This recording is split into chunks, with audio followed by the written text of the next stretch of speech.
3강 컬러 이미지에 대해서 강의를 시작하도록 하겠습니다. 이제 배색, 저번 시간부터 2강부터 계속 배색에 대해서 이야기를 하고 있었는데요. 배색의 기본에 대해서 설명을 하겠습니다. 배색하면 이제 일반적인 반응이라고 이야기를 할 수가 있는데, 예를 들어서 이제 보면 이제 일반적으로 색을 봤을 때 느껴지는 그런 반응들, 연상되는 느낌들을 이야기를 할 수가 있습니다. 가장 먼저 여기에 지금 뭐라고 떠 있나요? 온도감. 색의 온도에 대해서 보자면 삼속성 중에서는 꼭 그 중에 특히 이 색상에 따라 변화가 많이 돼요. 그래서 온도라면서 우리가 왜 난색, 한색이라고도 이야기를 하잖아요.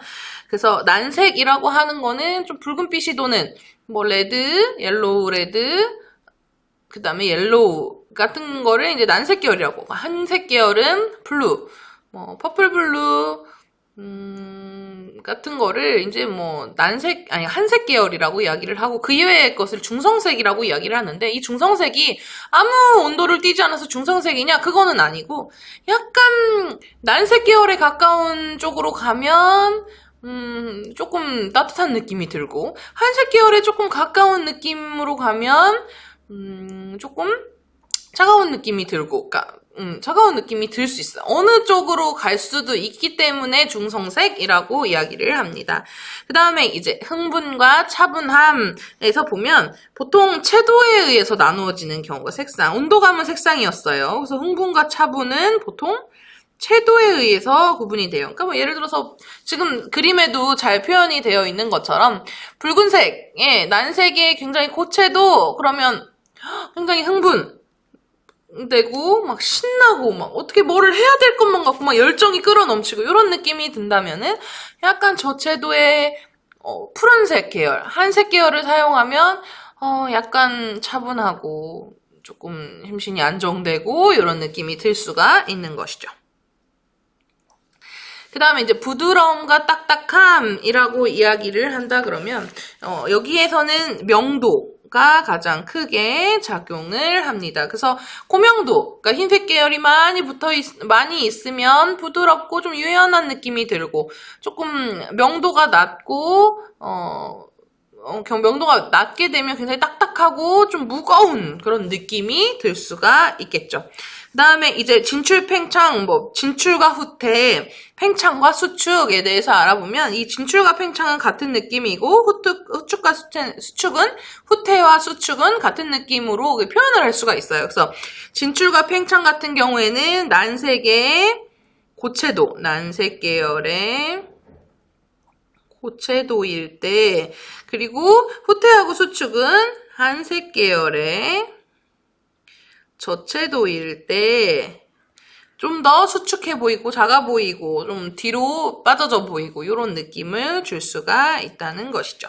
그 다음에 이제 배색적인 기본적인 반응, 그러니까 계절 배색을 했을 때 계절적으로 느껴지는 기본적인 반응에 대해서 보자면, 이거는 사실 우리 퍼스널 컬러 하셨으면 많이 보셨겠죠. 스프링, 썸머, 폴, 윈터 이렇게 해가지고 그 계절에 맞는 그런 색상. 그래서 이게 나는 왜 우리 퍼스널 컬러 할 때도 조금 그걸 뭐라고 하죠? 나 웜톤이야, 쿨톤이야, 이렇게 얘기하는 것처럼 마찬가지로 이런 계절적인 느낌, 이미지를 줄 수 있는 거를 계절 배색이라고 하는데, 볼까요?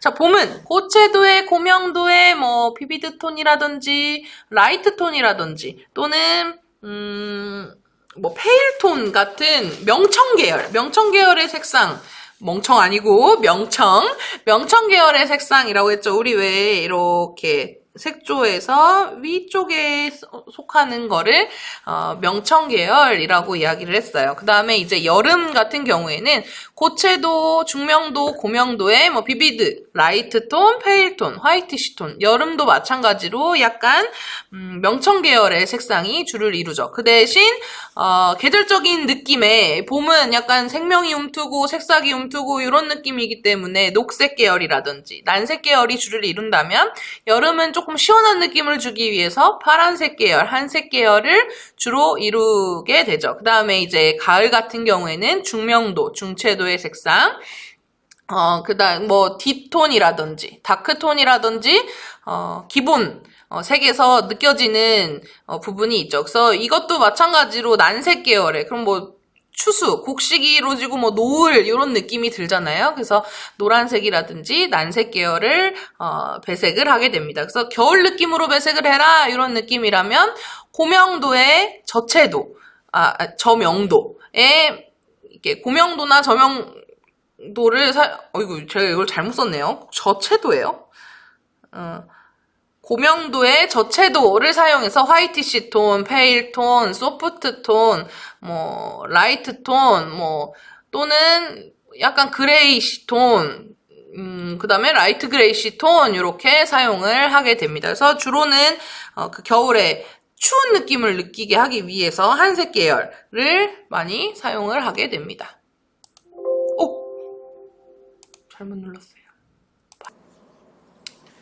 자, 다음은 색채와 오감각이라고 해서 색채와 오감각 이 부분인데요. 색채에서 느껴지는 그러니까 5가지의 감각이라고 생각하시면 돼요. 뭐 5가지의 감각이라고 하는 거면 우리 쉽게 시각, 촉각, 미각, 그다음에 후각, 그다음에 청각, 귀로 듣는 청각 이렇게 5가지 감각이 있죠.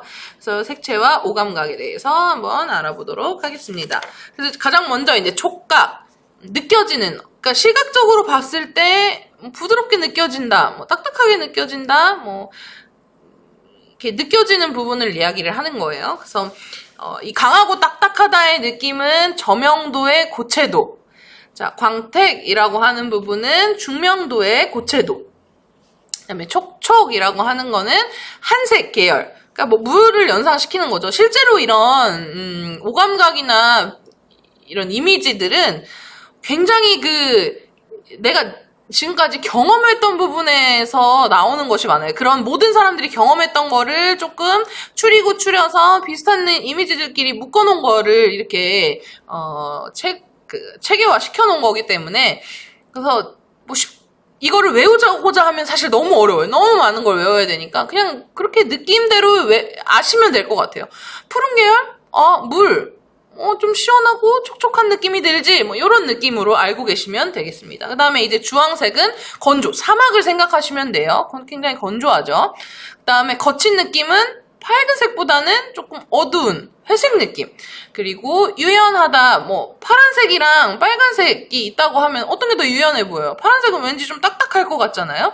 그래서 그래서 난색 계열, 그래서 부드러움은 밝은 톤, 고명도라고 할 수 있는 거죠. 밝은 색이 훨씬 유연해 보이죠. 그러니까 검정색이랑 흰색을 보시면 돼요. 흰색이 유연해 보이나요? 검정색이 유연해 보이나요? 그렇죠? 흰색이 유연해 보이는 거죠. 그렇게 생각하시면 되겠습니다. 자, 그 다음에 색채와 미각. 그러니까 이것도 어떻게 보면 경험적인 부분이에요. 짠맛이라고 하는 거는 그런 회색이라든지 뭐 그레이 톤, 뭐 블루 그레이, 또 블루 그린 또는 뭐 연녹색 같은 것들이 조금 짠 듯한 느낌을 줄 수 있고 연상할 수 있고, 단맛이라고 하는 거는 왠지 달콤한 맛이면 그쵸, 난색, 레드 계열, 주황색, 노란색 이런 것들이 조금 단맛이 느껴지죠. 파란색이 달게 느껴지는 거는 많지 않잖아요. 그죠? 그 다음에 신맛. 그러니까 뭐 레몬 생각하시면 돼요. 레몬의 색상이 어떤가요? 약간 노란색이지만 약간 초록빛이 살짝 들어있는, 또 라임이라든지 이런 것들이 약간 연두 색깔 계열이 있죠. 그래서 연두 계열이 살짝 섞여있는 노랑이 신맛. 그 다음에 쓴맛이라고 하는 거는 왠지 조금 쓴 채소들 색깔 한번 생각해 보시면 약간 올리브 그린 색깔, 또 어두운 빨강, 어두운 주황, 이런 저채도의 주황, 뭐 이런 것들이 약간 쓴맛이 느껴지게 되는 거죠. 그래서 새콤한 맛은 오렌지 색깔, 그러니까 뭐 YR이라고 하는 옐로우 레드 이런 것들이 약간 새콤한 맛이라고 이야기할 수 있겠죠. 그래서 감성 배색에는 실제로 굉장히 뭐 단 사탕 가게, 단맛이 많이 느껴지는 사탕 가게의 인테리어를 감성 배색하시오 이러면은 단맛과 뭐 이 새콤한 맛이 뭐 조화롭게 이루어지는 뭐 난색 계열의 빨간색과 뭐 오렌지색을 뭐 유사색조, 그러니까 유사색상 배색하였다, 뭐 이런 식으로 작성을 나중에 하시면 되겠습니다. 자, 그 다음에 색채와 후각, 향이죠. 그래서 이것도 사실 정말 계속 말하는 거지만 경험에 의한 거예요. 우리 민트색, 여기에는 약간 그린이라고 되어 있는데 약간 청록색 계열도 들어가 있죠. 그래서 왜 민트 초코 하면은 우리 딱 떠오르는 색깔 있잖아요. 왜 하늘색도 아니고 초록색도 아닌 그 약간 청록색, 연한 청록색의 그런 그린 계열 하면 민트, 뭐 라일락, 퍼플, 레드 퍼플, 뭐 페일 퍼플, 그다음에 머스크라고 하는 거는 뭐 브라운 또는 옐로우, 그다음에 커피, 뭐 커피 색깔 있잖아요. 브라운 계열. 그다음에 플로라라고 하는 거는 꽃향인 거는 라이트 핑크. 그다음에 에테르, 뭐 공기 같은 거는 화이트, 뭐 또는 라이트 블루 이런 것들이 이제 그런 후각적인 느낌. 뭐 실제로 냄새가 나는 건 아니지만 그러네요. 냄새가 왠지 라일락의 느낌, 페일 퍼플을 보고 있으면 라일락 향기가 느껴지는 것 같은 느낌을 줄 수 있는 것이 이런 오감각이죠. 그 다음에 이제 보시는 것이 색채와 청각이라고 하는 부분인데, 이 청각적인 부분은 그 학자들이 정해놨어요.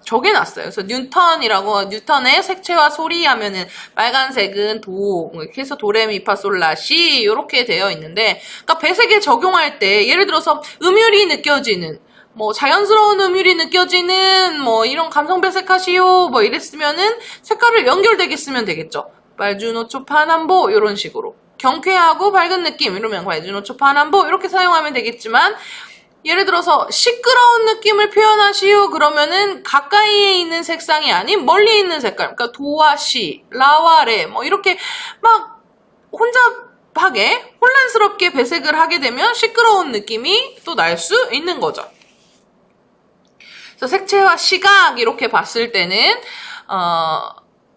그러니까 이게 뭐냐면 이게 색채에서 느껴지는 그런 그 사물의 형태예요. 그래서 빨강이라고 하면 왠지, 근데 이거 정말 신기하지 않나요? 이거 한번 보세요. 빨강이라고 하면 직사각, 원 이런 거 아니고 왠지 정사각일 것 같지 않으세요? 그래서 중량감, 안정감. 그래서 노란색은 삼각형, 그다음에 녹색은 뭐 육각형, 파란색은 원형, 보라색은 타원형, 뭐 이렇게 만들어 놓은 거예요. 그래서 우리가 이제 어떠한 그런 형상, 형태, 뭐 그런 걸 가지고 이게 색채 계획을 할 때 이런 오감각들이 많이 사용되고, 오감각에 따라서도 채도와 명도, 그러니까 색상의 그런 조절에 따라서 많이 그런 이미지를 표현을 할 수가 있는데, 뭐 예를 들어서 뭐 이렇게 해보면 짜증난다는 표현을 해요. 근데 예를 들어서 뭐 이렇게 하신다고 생각해봐요. 짜증나. 진짜 짜증나. 이렇게 한다 그러면은 약간 느낌이 어떤지 한번 보실게요. 색상은 난색 계열 같나요? 한색 계열 같나요? 짜증나. 난색은 아닌 것 같죠? 좀 힘이 빠져 보여요. 우울해 보여요. 그럼 한색 계열이야. 색상은 한색 계열의 명도는 어떤가요? 고명도인가요? 짜증나. 이런데 막 밝아요? 하얀색이 많은가요? 그렇지 않죠? 짜증나. 이러면은 중명도에서 뭐 저명도 사이. 그럼 예를 들어서 뭐 채도 같은 경우에는 쨍한 파란색인가요? 아니죠. 짜증나. 힘이 없으니까 중저명도. 그러니까 짜증나를 표현할 수 있는 거는 한색 계열의 중저명도, 중저채도의 색상을 가지고 뭐 표현을 할 수 있다. 뭐 중저명도, 중저채도라고 하면은 뭐가 있을까요? 뭐 덜톤이 될 수도 있고 다크그레이시가 될 수도 있고 뭐 이런 것들로 표현을 할 수가 있겠죠. 근데 예를 들어서 같은 짜증난데 짜증나 뭐 이런, 아이고 연기가 조금 이상하네요. 그래서 짜증나 정말 너무 열받아 막 이런 짜증나라고 생각해보세요. 색상은 어때요? 한색인가요? 아니죠. 난색 계열에 좀 가깝죠. 분노, 짜증나 막 이런 느낌이잖아요. 그래서 난색 계열이라고 했어요. 그러면 이제 명도는 어떤가요? 뭐 명도가 밝은가요? 막 아기자기한 그런 여리여리한 색인가요? 아니죠. 조금 어두운 색이죠. 막 짜증나. 중저명도 뭐 이렇게. 그 다음에 뭐 채도는 어떤가요? 힘이 빠져요. 채도가 낮은가요? 짜증나! 막 이랬는데 약간 채도가 낮아지면 어땠어요? 아까 은은하고 좀 정적인 느낌이 든다 했죠. 그러니까 약간 힘이 느껴지는 중고채도예요. 그러면은 짜증나! 이런 느낌은 난색 계열, 그러니까 레드인데 중저명도의 중고채도를 가진 레드 계열을 사용을 한다. 이렇게 생각을 하시면 되겠어요. 그래서 뭐 중저명도에서 뭐 중고채도라고 하는 거는 뭐 기본색이라든지 뭐 아니면 아니죠, 딥톤이라고 하는 뭐 이런 거라든지 비비드라는 것도 해도 괜찮죠. 짜증나를 빨간색으로 비비드하게 표현을 할 수도 있는 거죠. 그러니까 이렇게 나의 그런 오감뿐만이 아니라 나의 이런 모든 상황이나 이런 거를 연상해서 생각해 보시면 돼요. 그 상황에 맞춰서. 그런 것이 배색의 기초라고 할 수가 있겠죠.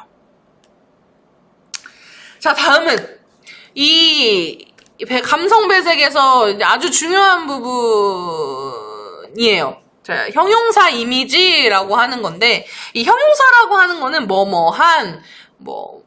여자들이 좀 많이 사용한다. 어떤 선생님이 그런 얘기를 하시더라고요. 남자보다는 여자들이 많이 사용한다. 사랑스러워! 이게 아니라, 뭐라고 이야기를 할까요? 너 정말 귀엽다, 예쁘다, 이런, 귀여운 사람이야, 예쁜 사람이야, 이렇게 얘기하는 그런 것들, 형용사를 많이 붙이는 사람이 여자라고 이야기를 하시더라고요. 남자들은 형용사를 많이 사용하지 않는다고, 이렇게 얘기를 하더라고요. 자, 형용사 이미지 스케일이라고 하는 거는 색이 갖는 다양한 형용사적 이미지가 있어요. 귀여운, 온화한, 딱딱한, 앞에서도 살짝씩 설명을 했지만, 그런 이미지를 이제, 척도 조사한 거예요. 분석 조사한 다음에 이거를 다시 취합시켜서 만든 건데, 실제로 어떻게 본다 그러면은, 예를 들어서 비비드 레드다. 비비드의 레드예요. 빨간색. 그러니까 한번 색깔을 한번 보여드릴까요?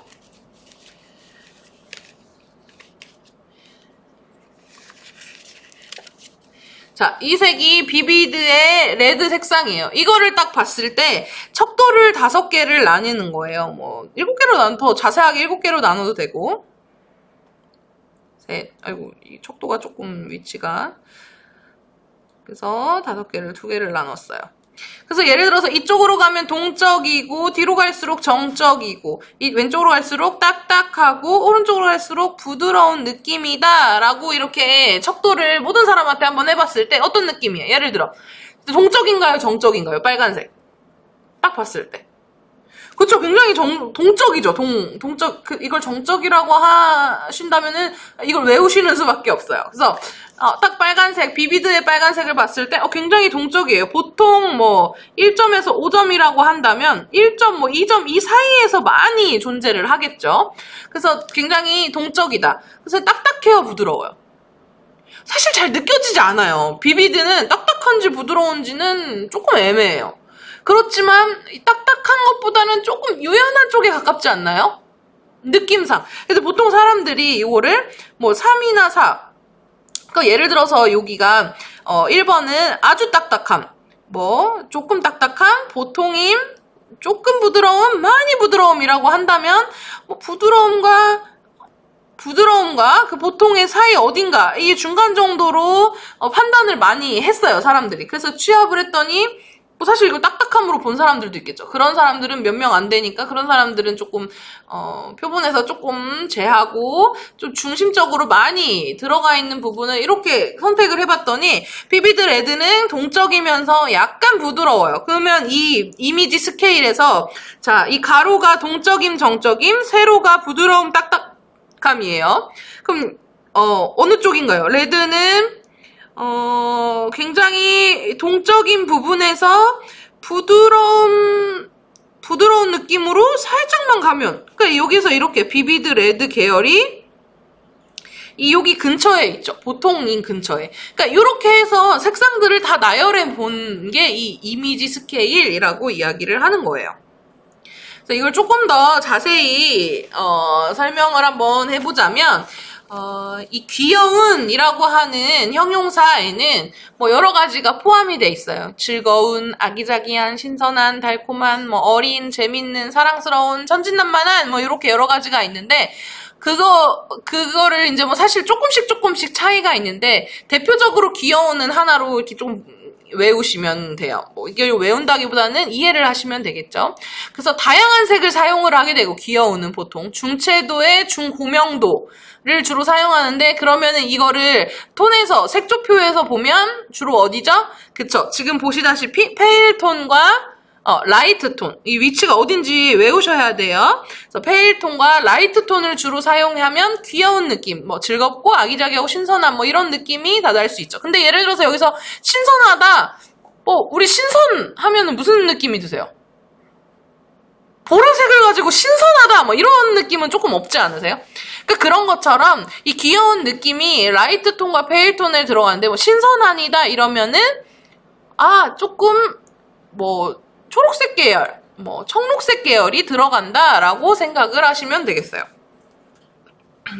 자, 그 다음은 경쾌한, cheerful이라고 이야기를 하는데요. 이 경쾌한의 경우에는 굉장히 다양한 색상 이 사용이 되고 중고채도, 중고명도의 이런 기본색이라든지 아니면은 이런 라이트 톤, 뭐 비비드 톤의 이런 색상들이 주로 사용이 되게 됩니다. 자, 그 다음에 맑은, 퓨어라고 이야기하는데 우리가 쉽게 퓨어라고 맑은이라고 한다 그러면 화장품 광고 생각해 보시면 그 왜 어떤 뭐 바다 뭐 물결에 뭐가 하나 톡 떨어지는 것 같은 그런 맑은 느낌을 주기 위해서 하는 건데 보통 한색 계열의 이런 화이티시 톤이나 페일 톤을 사용한다. 이렇게 이미지를 연상적으로 기억하시고 가시면 되세요. 자, 그 다음에 다이내믹이라고 하는 거는 경쾌한이랑 좀 비슷했죠. 그래서 다양한 색인데 중고채도, 고채도, 그리고 중명도 이하. 그래서 아까 그 경쾌한은 요 위에 이렇게 3개였다 그러면 다이내믹은 이렇게 아래로 3개. 그래서 조금 더 경쾌한보다는 약간 명도가 떨어진 듯한 느낌을 주는 것이 이 다이나믹입니다. 자, 그 다음에 이제 내추럴한, 컬러침만 봐도 사실 굉장히 내추럴한 느낌이 들죠. 그래서 이 내추럴한 느낌이 굉장히 많이 들죠. 컬러침만 봐도. 그래서 이거는 화이티시, 그 다음에 라이트 그레이시, 그리고 소프트, 덜 이런 톤들이 주로 포진이 되어 있습니다. 그런 거를 사용해서 표현을 하게 됩니다. 그 다음에 이제 모던한 이라고 하는데 이 모던한이라고 하는 건 우리 왜 모던 이런 얘기 많이 하잖아요. 그래서 블루랑 퍼플 계열, 뭐 중저채도, 중저명도의 그런 색상들이나 또는 무채색. 그러니까 우리가 쉽게 생각해서 암청 계열이라고 이야기했었죠. 그래서 암청 계열 색이나 이 무채색을 사용해서 표현하는 것이 모던한입니다. 그 다음에 이제 온화한이라고 하는 거는 주로 난색 계열의 중저채도, 중고명도의 난색 계열을 사용하는데 화이티시, 라이트 그레이시, 뭐 이렇게 소프트를 사용해서 표현하는 것이 온화한입니다. 자, 그 다음에 우아한인데 우아한은 엘레강스 뭐 이렇게 얘기하기로 했죠. 엘레강스. 자, 화이트, 뭐 페일 또는 소프트, 덜 톤을 사용하는데 중채도, 중고명도의 그런 색상을 사용하면서도 레드, 뭐 레드 퍼플 등의 약간 이런 자주색, 퍼플 계열의 색들을 사용하는 것이 이 우아한 느낌을 표현할 수 있겠습니다. 자, 그 다음에 화려한, 럭셔리우스라고 이야기하는데 이게 뭐 다이내믹이랑 굉장히 비슷하죠. 근데 좀 차이가 있다면 이 화려한 럭셔리우스는 여기는 지금 컬러칩은 굉장히 다양한 색이라고 하는데 실제로는 이 럭셔리우스는 약간 퍼플 계열이나 레드, 블루 계열 등 약간 한색이나 이 보라색 계열을 사용하는 그 경향이 있고 이 다이내믹은 굉장히 다양한 색을 더 많이 사용한다는 게 있죠. 그래서 중채도, 중고채도, 중저명도의 색상을 사용하는 것이 화려한입니다. 그 다음 노블이라고 하는 고상한, 칩만 봐도 굉장히 고상해요. 자, 그래서 얘는 중채도 이하, 그리고 중명도 이하를 사용을 하게 되는데, 자, 그레이시 톤이나 또 덜톤, 다크톤을 사용해서 표현을 하게 됩니다. 주로 뭐 난색 계열을 많이 사용하는 형용사 이미지입니다. 그 다음에 점잖은 이라고 하는 것은 내추럴과 굉장히 비슷한데 명도가 조금 더 낮다고 생각하시면 돼요. 그래서 내추럴은 이 위에 있는 화이티시 톤까지 사용을 했다고, 화이티시, 뭐 라이트 그레이시, 소프트, 덜 이렇게 사용했다고 한다면 이 점잖은은 라이트 그레이시 말고 그레이시, 그러니까 화이티시 빼고 라이트 그레이시, 소프트, 덜, 다크 이렇게 4가지 정도를 사용해서 이런 색조를 사용해서 표현하는 것이 이 점잖은입니다. 그래서 중채도 이하, 중명도 뭐 이하 정도를 사용을 하게 되죠. 자, 여기까지는 형용사 이미지 였습니다. 이게 사실 이거를 어렵게 생각하면 너무 어렵고 이런 느낌이 이런 느낌이다 하고 이렇게 좀 이해하면서 하시면 좋겠습니다. 자, 그래서 이제 그 다음에는 한국 전통색의 이해. 그러니까 이런 것들이 왜 하느냐? 우리가 계속 말하지만 감성 배색에서 이렇게 얘기를 하는 거예요. 뭐 지문이 이래요, 보통. 뭐 한국의 뭐 전통색 이름, 한국의 오방색을 좀 활기찬 이미지로 배색하시오. 그러면은 오방색도 알아야 되고 활기찬 이미지에 어떤 색상들이 주로 사용되는지도 알아야 된다는 이런 것들이 있는 거죠. 그래서 한국 정통색은 일단 크게는 오방색과 오간색으로 나뉘어요. 오방색은 오정색이라고도 이야기를 합니다.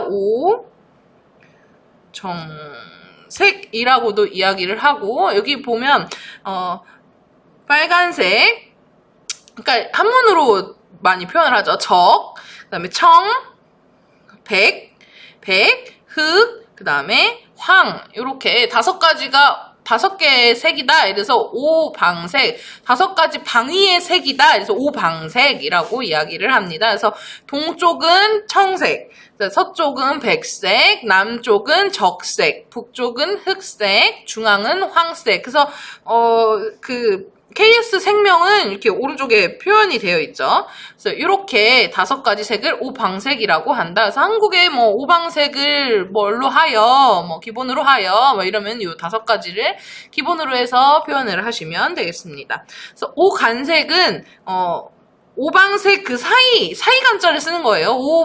오방색 사이에 있는 색, 사이에서 만들어진 색이라고 하는데, 오간 잡색이라고도 이야기를 합니다. 그래서 청색과 황색의 사이인 녹색, 그리고 청색과 백색의 사이인 벽색이라고 해요. 이 청색을 약간 하늘색 빛이죠. 그래서 남방의 적색과 백색을 합친 홍색, 그 다음에 흑색과 적색을 합친 자색, 그 다음에 흑색과 황색을 합친 유황색, 이렇게 5가지로 구분이 됩니다.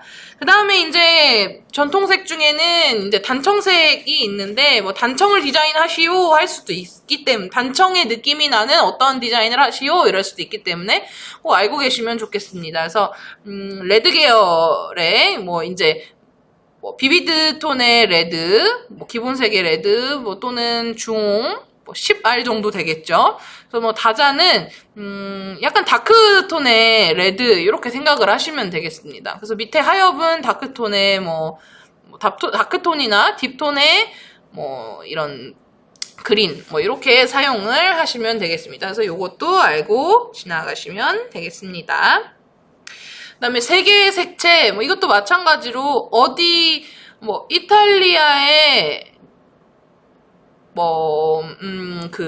피자의 회사를 디자인하시오 이런 식으로 할 수도 있어요. 그러면은 이탈리아의 색도 알아야 되는 거죠. 대표하는 색들.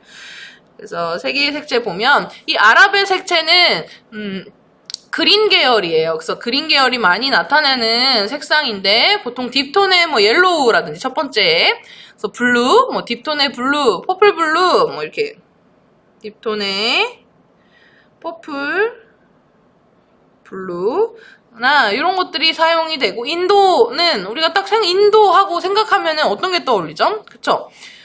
뭐 좀 약간 노랗고 주황색 뭐 이런 색이 떠올리잖아요. 그래서 보통은 이 정도는 10알 정도, 약간 요 같네요. 10알 정도의 느낌. 뭐 옐로우 이런 거는 옐로우,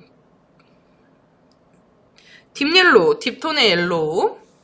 얘는 뭐 상관이 없습니다. Y 뭐 딥 이렇게 사용을 해도 되고 D에 Y 이렇게 사용을 하셔도 괜찮습니다.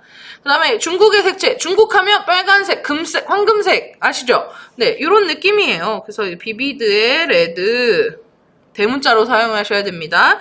그래서 뭐 옐로우 이런 것들이 중국의 색채라고 할 수 있죠. 그 다음에 아프리카의 색채.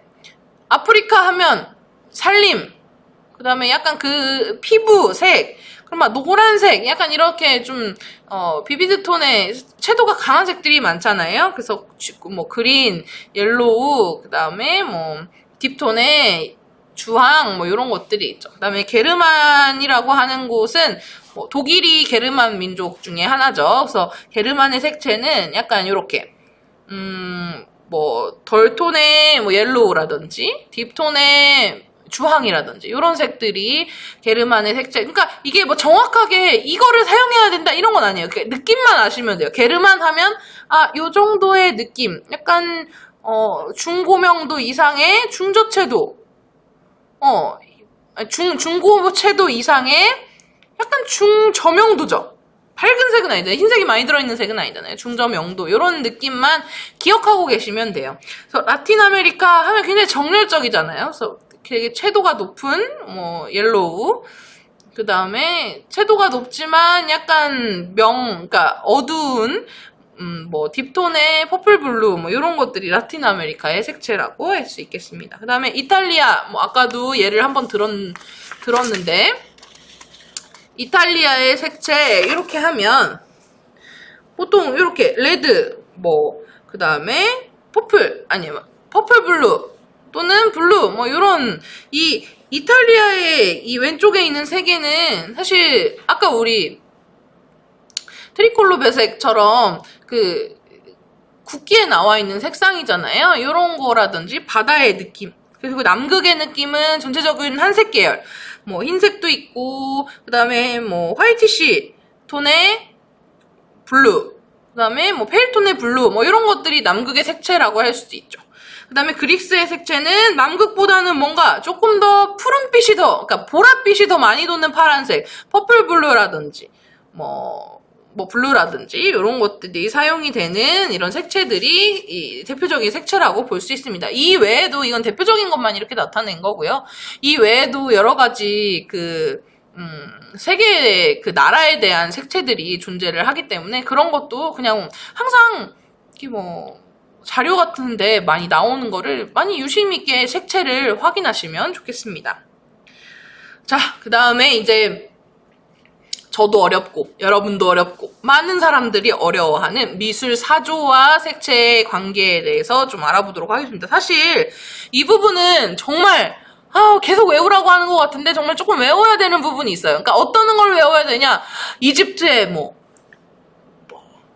화이티시 옐로우랑 N9.5의 색, 그 무채색이랑 이렇게 써야 된다 이런 게 아니고, 이집트 양식의 그런 색채의 느낌, 그리스의 색채의 느낌, 중세의 색채의 느낌, 그러니까 뭐 중명도 어디 이하, 그리고 강조색은 어느 정도를 사용한다, 뭐 이런 것만 아시고 지나갔으면 좋겠습니다. 그래서 이게 실제 그 우리 요번에 구매하신 실기책에도 보면 굉장히 잘 나와 있어요.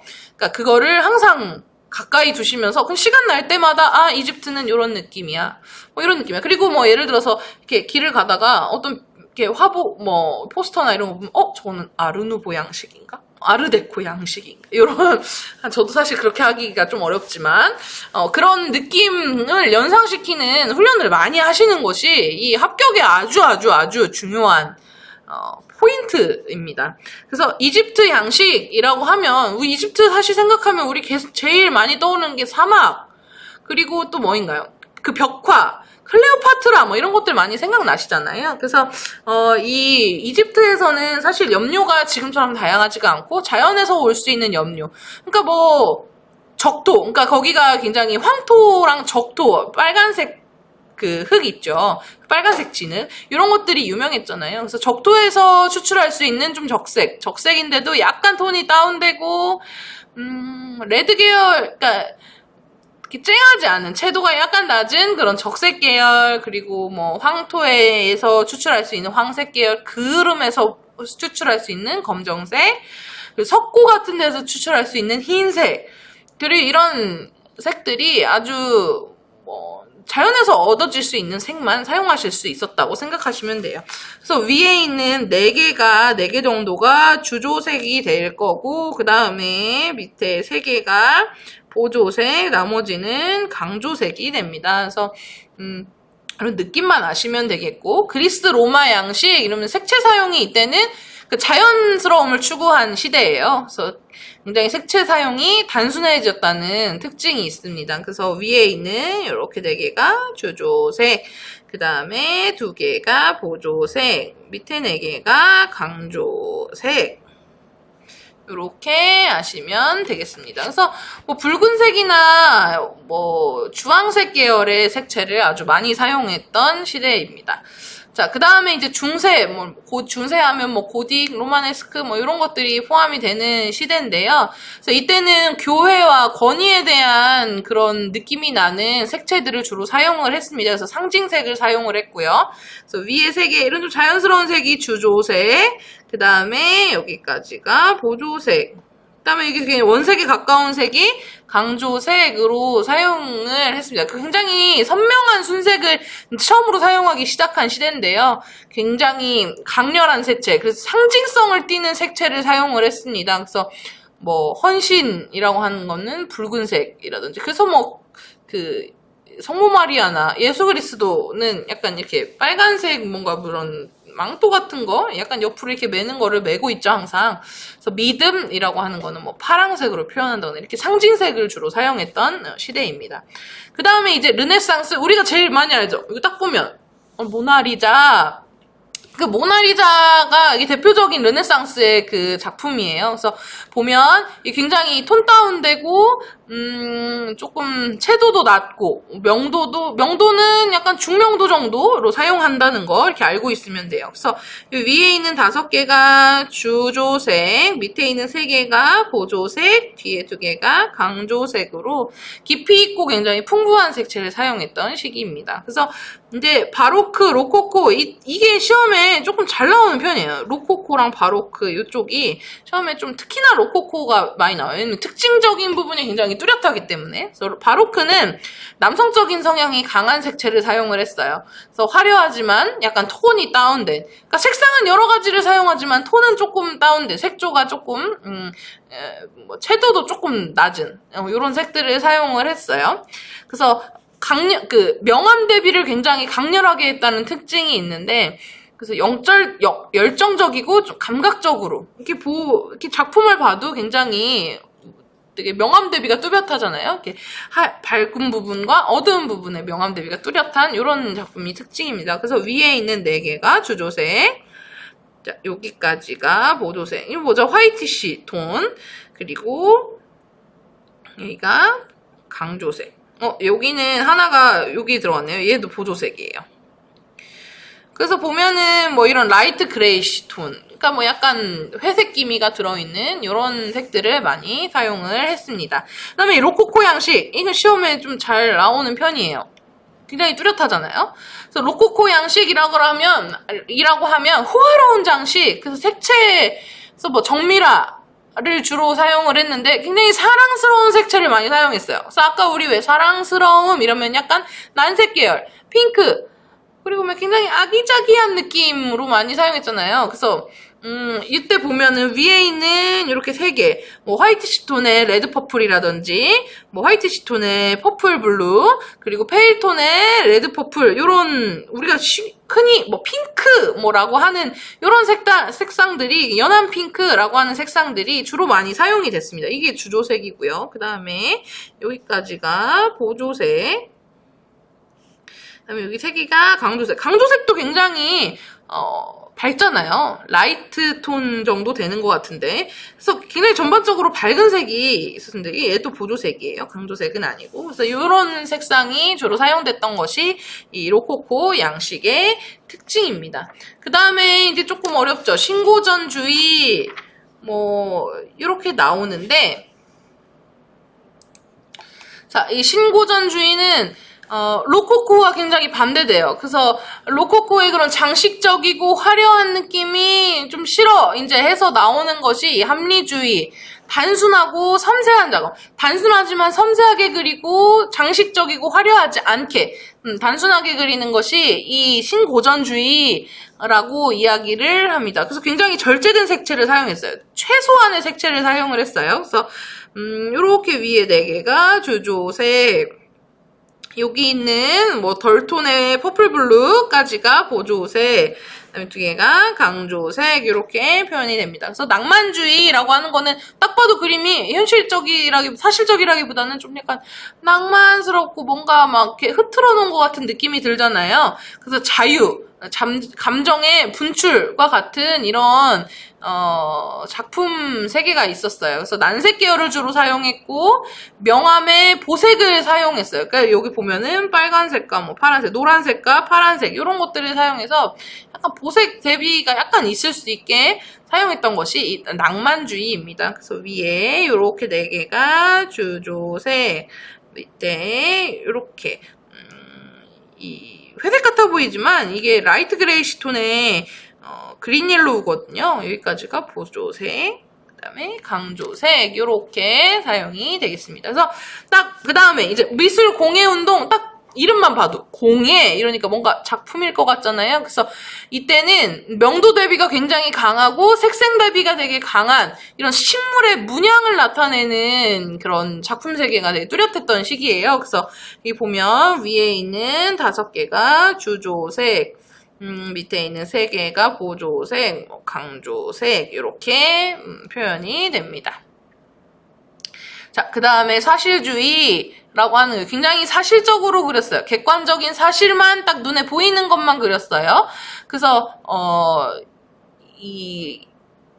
예를 들어서 미술공예운동이나 이런 데는 굉장히 그 개성적인 색채를 사용했다면 이때는 그냥 진짜 눈에 보이는 것만 그렸기 때문에 그렇게 개성적이지 않은 색상들, 그냥 일반적인 색상들을 많이 사용했던 시기입니다. 그래서 위에 있는 4개가 주조색, 그 다음에 여기까지가 보조색, 여기가 이렇게 들어가는지 모르겠지만 얘도 보조색, 그리고 요 3개가 강조색 이렇게 표현이 됩니다. 그 다음에 이제 인상주의 많이 보셨죠? 이런 느낌, 고흐의 느낌이 강하죠. 그래서 약간 빛에 의한 그런 색채가 흩어지는 현상을 다채로운 색감으로 굉장히 개성적인 색감으로, 그러니까 보통 이 예술사조들이 직전에 있었던 주의와 반대되는 주의가 부상을 했다가 또 반대되는 주의가 부상을 하고 이런 거예요. 그래서 사실주의가 나왔으니까 그 다음에는 사실적인 거를 보다는 약간 추상적인 그런 뭔가 다채로운 색감을, 그러니까 색채를 개성적이게 사용을 하지 않았던 사실주의를 반해서 이 인상주의에서는 굉장히 화려한 색채를 사용해서 이렇게 그림을 그러니까 표현을 하게 됩니다. 그래서 위에 있는 요렇게가 주색, 보통 화이티시, 라이트, 페일 톤들을 사용해요. 명청 계열이죠. 그 다음에 여기 보조색 2개는 강조색 이렇게 사용이 됩니다. 그 다음에 이제 아까도 약간 예를 들면서 설명했던 아르누보 입니다. 그래서 아르누보 같은 경우에는 미술 공예운동, 그러니까 좀 비슷하죠. 공예운동에서 아까 뭐였어요? 식물 문양. 요게 이제 미술 공예운동이었잖아요. 이 미술 공예운동에 약간 영향을 받았어요. 그래서 이제 이 아르누보는 과도한 장식, 오버스러운 장식을 좀 화려한 색채로 표현을 했는데, 우리가 주변에서 쉽게 많이 볼 수 있는 거는 타로카드 안에 있는 그런 그림들? 이런 것들이 아르누보의 영향이 많이 있습니다. 그래서 위에 있는 4개가 주조색, 그 다음에 여기까지가 보조색, 2개는 강조색 이렇게 구분이 됩니다. 그 다음에 이제 미래주의라고 하는데요. 이 미래주의는 그냥 객관적인 사진을 그린 거 아니라 뭐 역동적인 그 모양을 다 그렸어요. 그러니까 여기서 보면 이게 지금 뭐 달리는 개를 표현한 건데 그 개 다리가 막 움직이는 모습을 이렇게 다 그림으로 표현을 한 거예요. 그래서 굉장히 역동적인 강조색을 많이 사용을 했어요. 그래서 금속성의 색이라든지 뭐 하이테크 소재의 색이라든지 이런 색들을 또 사용을 했습니다. 그래서 위에 4개가 주조색, 여기 옐로우까지가 보조색, 이 3개는 강조색으로 이렇게 표현이 되겠습니다. 그다음에 큐비즘이라고 해서 뭐 큐빅 이런 느낌이에요. 그래서 다채로운 색채와 개성 넘치는 형태에서 뭐가 반짝반짝 빛나는 이런 느낌이 줄 수 있는 미술 사조인데요. 그래서 위에 3개 이런 좀 약간 명청 계열의 페일 톤, 화이트 톤의 이런 색상들이 주색이고 주조색이고 까지가 검정색까지가 보조색, 나머지가 적은 양의 강조색으로 사용이 됩니다. 그래서 난색과 원색을 주로 사용했던 미술 사조인데요. 화려하면서도 이런 어두운 톤과 명암 대비, 여기 보면은 조금 어두운 톤의 그런 다크 레드와 비비드 톤의 레드가 약간 대비가 될 수 있게 되어 있잖아요. 이런 것들이 사용이 되게 됩니다.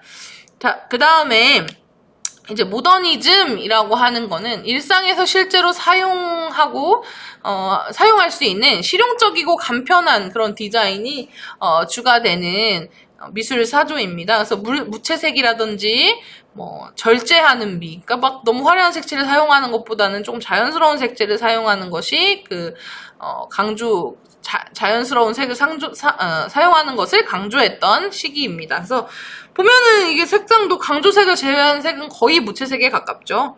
그래서 이렇게가 주조색, 보조색, 강조색이 됩니다. 이게 책에 굉장히 자세히 나와 있으니까 잘 보시면 되겠습니다.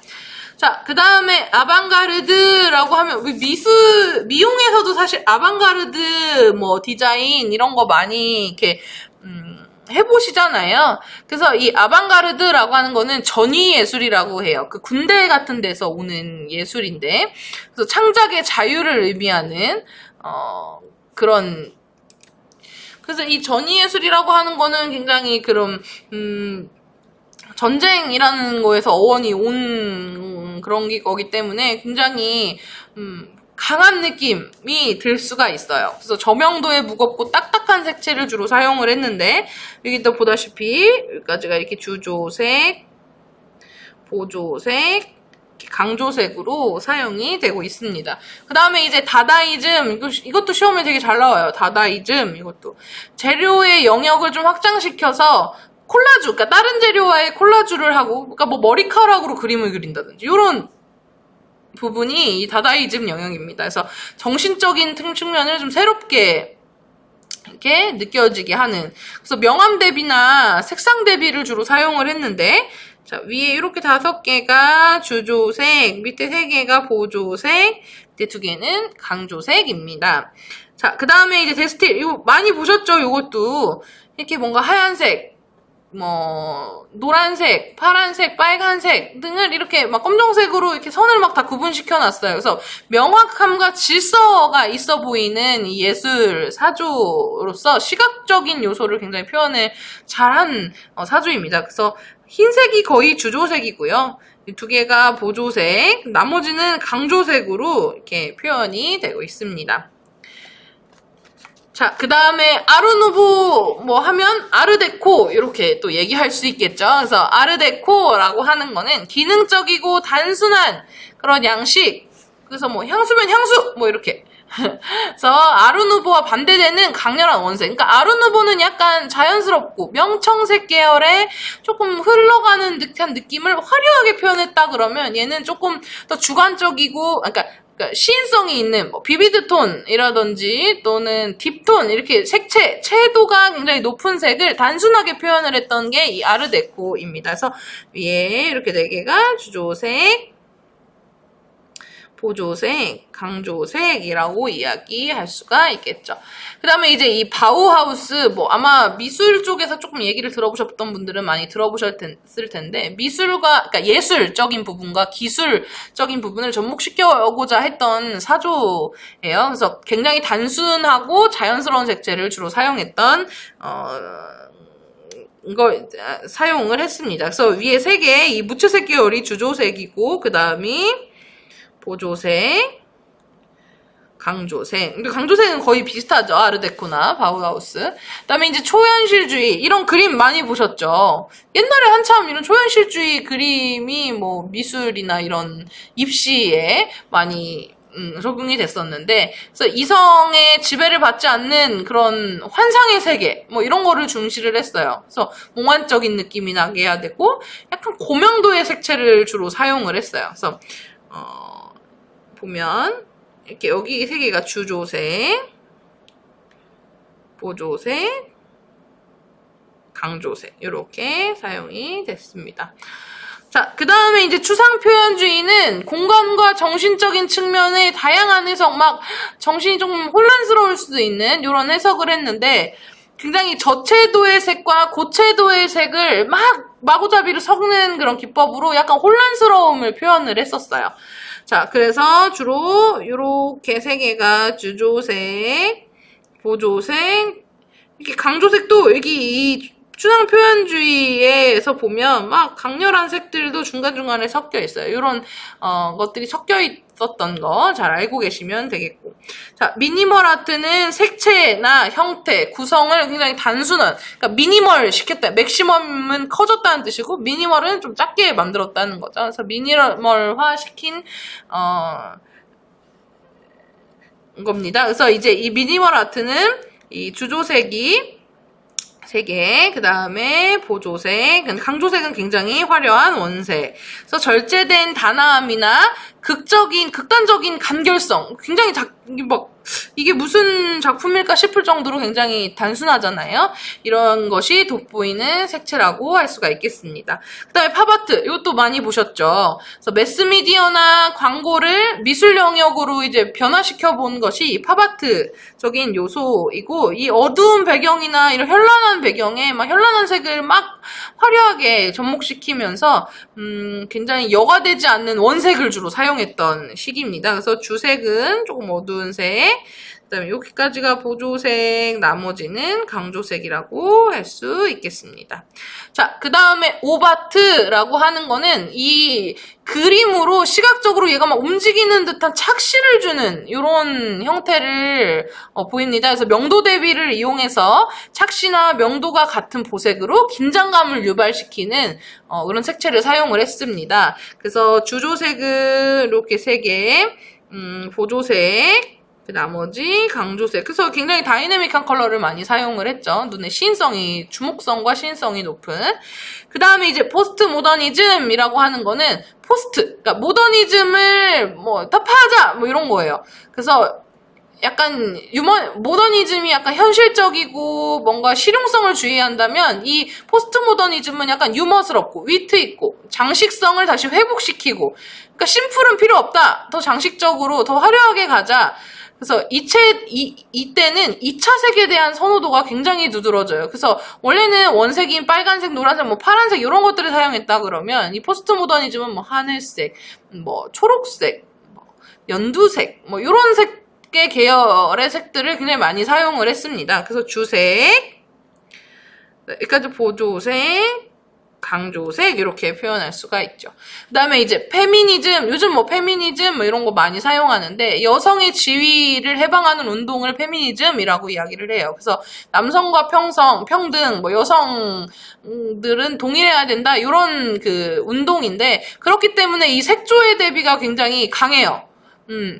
약간 남성적인 느낌이 들 정도로 강하고 전체적으로 다이나믹한 색채를 사용해서 좀 이렇게 진하고 선명한 색조를 많이 사용을 했습니다. 그래서 주색, 보조색, 강조색 이렇게 구분이 됩니다. 자, 그 다음에 멤피스라고 하는 거는 기하학적인 형태나 감성적인 이미지를 표현했던 미술 사조예요. 그래서 과감하고 굉장히 장식적인 소재. 우리가 봤을 때는 이렇게 색채를 많이 사용해? 너무 혼란스러워할 수 있을 정도의 그런 색채. 그리고 톤의 대비를 명확하게 줬어. 그러니까 톤이라고 하는 건 색조. 색조의 대비를 굉장히 명확하게 주었던 이런 색채를 보입니다. 그래서 위에 세 개가 주색, 보조색, 강조색 이렇게 구분이 됩니다. 그 다음이 나온 것이 이제 해체주의. 그러니까 뭐 우리가 원래 눈은 여기, 코는 여기, 입은 여기 있는데 이걸 막 다 섞었어요. 눈이 여기에 붙어 있을 수도 있고, 코가 이쪽에 붙어 있을 수도 있고, 다시 해체했다가 합치고, 다시 해체했다가 합치고, 이런 것들이 해체주의라고 이야기를 할 수가 있어요. 그래서 연한색을 주조색으로 사용을 해서 배경과는 좀 약간 분리되게 함으로써 다채로운 변화를 줬던 예술 사조입니다. 그래서 주조색은 보통 이런 무채색 계열, 그 다음에 보조색, 그 다음에 강조색이 굉장히 다양한 색상들이 사용이 되죠.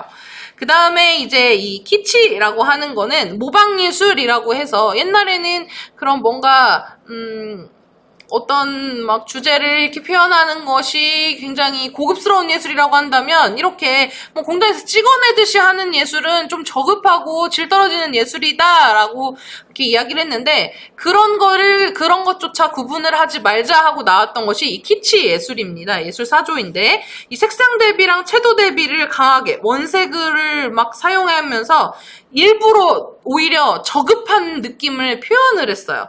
그래서 주색이 이렇게, 그 다음에 보조색, 자, 강조색 이렇게 표현을 했던 예술 사조입니다.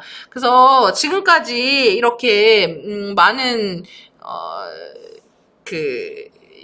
디자인 이미지, 배색 이미지에 대해서 많이 살펴봤는데, 이거를, 사실 외우고자 하면 너무 많은 내용이에요. 그러니까 이거를 외우고자 하지 말고 조금 이해를 하고, 요런 느낌이다, 라고 하고, 이걸 계속 자주 봐야 돼. 눈에 계속 자극이 되고, 인식이 돼야지, 이것들이 좀 더 익숙하게 받아들여지기 때문에, 굉장히, 자주 보는 것이 필요할 것이라고 생각이 됩니다. 이 이외에도 사실 뭐 여러 가지 부분이 있는데 그런 부분은 조금 암기를 그러니까 뭐 보시면서 이해를 하시면 좋겠습니다. 이거 이외에도 뭐 패션 이미지라든지 이런 것들도 아셔야 될 게 조금 있어요. 그래서 그런 것도 책에서 자주 들여다보시면서 이렇게 공부를 하시면 되겠습니다. 네, 감사합니다.